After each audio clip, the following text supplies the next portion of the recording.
Hi, I'm Greg, and welcome to the latest in my 77 Adventures series of videos. I think it's number 8. These are videos focused on Honda's 305cc twins from the 1960s.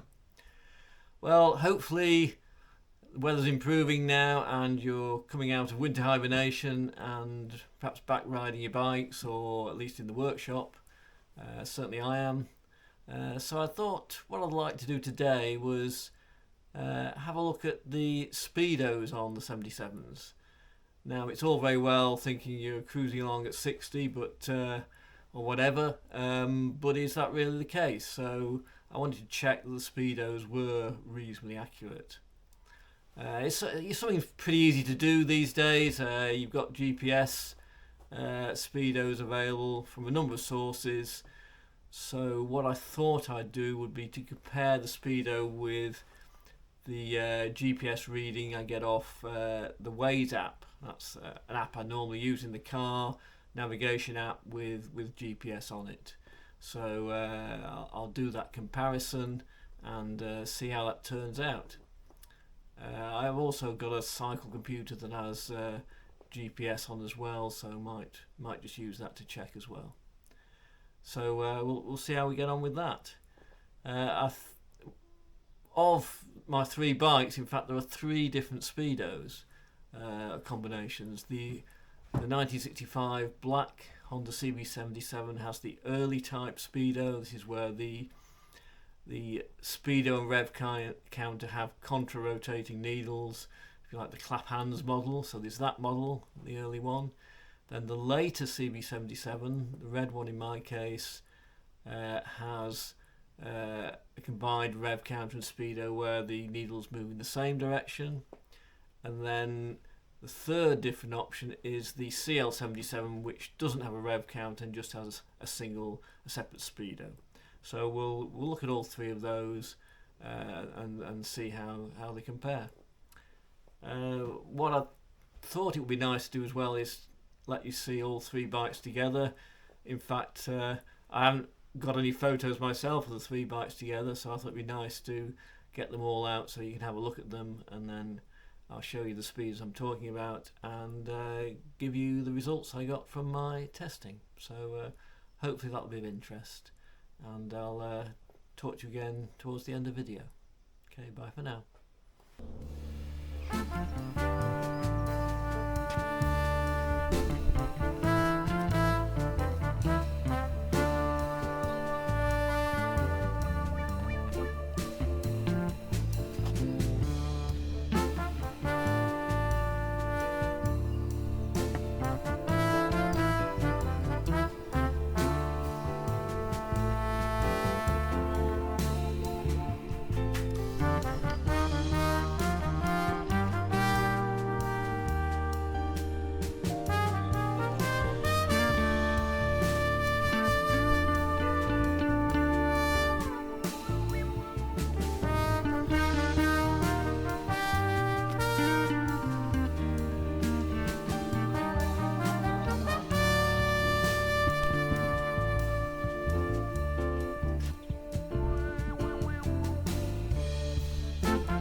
results I obtained are shown in the table. Then we start first with the early bike, the 1965 black Honda CB77. This is the one with the contra-rotating rev counter and speedo. The speedo was remarkably accurate. At an indicated 60 mile an hour, it was only under reading by 2 mile an hour. At 70, still 2 mile an hour, and 80 was only 3 mile an hour out. So that speedo was very accurate, which was quite pleasing. As a bit of a contrast, the later red 1966 Honda with the rev counter and speedo that rotate in the same direction, this wasn't as accurate. At an indicated 60, it was only doing 52 genuine mile an hour, and at 70 it was 10 mile an hour out, only doing 60 mile an hour. Then if we look at the 1967 Honda CL77, the Street Scrambler, this like the early Honda was pretty accurate. At indicated 50 mile an hour, we're only 1 mile an hour out. At 62 mile an hour, and at 70 that only increased to a 3 mile an hour error. So a pretty good result for this bike as well. So a bit of a mixed bag. What factors could affect these numbers? Obviously age, use might affect there might be wear in the speedo. The tyre tread, the depth of tyre tread on the tyre does make a small difference, but unless you run your tyres down to slicks, you're only talking probably 3 or 4 millimeter difference between a new tyre and a used tyre, and overall that's probably going to make about a 1% difference in the speedo error, so that's not really very significant. Gearing doesn't affect things at all. The speedo is driven off the front wheel, just going on rolling diameter. The gearing does affect the relationship between the rev counter and the speedo, and if you were trying to use the rev counter to check your speed, you need to be aware what the gearing is. I think my bikes aren't quite on standard gearing, so that would make a difference, but in terms of speedo accuracy it doesn't. Also on my bikes I would say the rev counters are possibly less accurate than the speedo, because certainly when you get towards the top of the rev range you can tell from engine note that they're not tracking the revs exactly. So gearing isn't a factor in terms of this assessment. Next question might be how transferable these results. Well, these are old bikes, and every speedo will be in a different condition. Certainly I know the black early CB77, the speedo has been dismantled and rebuilt to a degree, because I did that. I don't believe the other two bikes, the speedos, have been opened, though I could be wrong.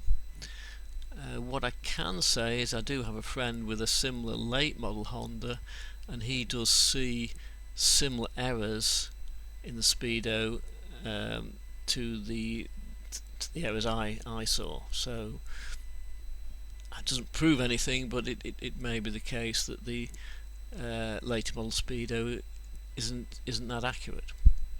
I don't know. So I hope you found those results interesting. I hope it's an interesting exercise, and I'd be interesting to get feedback from anyone else that has done similar sort of checks on their own speedo.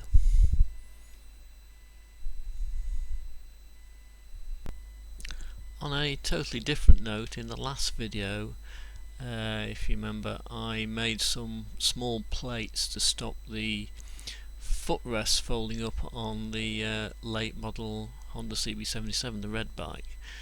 Initially I made these out of 1mm stainless steel.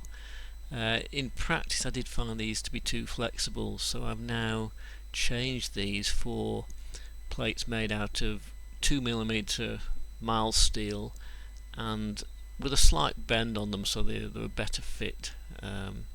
This seems to be a lot more successful. So just an update on that exercise. I hope you found the video of some interest, and just to finish off, here's a couple of photos of the 3 bikes together, and I certainly welcome any feedback on this video, and hopefully you'll watch the next video as well. Bye for now.